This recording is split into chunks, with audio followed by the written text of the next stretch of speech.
magandang gabi. Andito pala kami sa umahon na yung maninisid natin. Yan.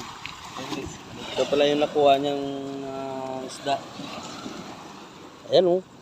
Ito sarap sarap oh. Ayan guys, ito yung natin. Kakaahon lang. Shout out madam people. Karyo pana po. Ayan, okay.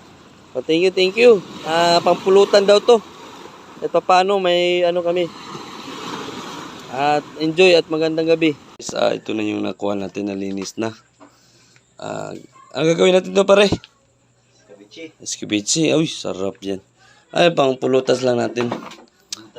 May bilog na tayo nakahanda niyan. Ayan. Abangan natin yung pagluluto ng escabeche guys. Moment later na lang muna. A few moments later. Ito na pala yung naluto natin sa escabeche. Ayan, ang gawa natin na yung namamana. Siya pa mismo nagluto.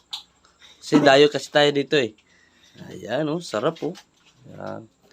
Tapos paresa natin with gin juice. Ayan. Okay, thank you. Umpisa na natin. Birahe.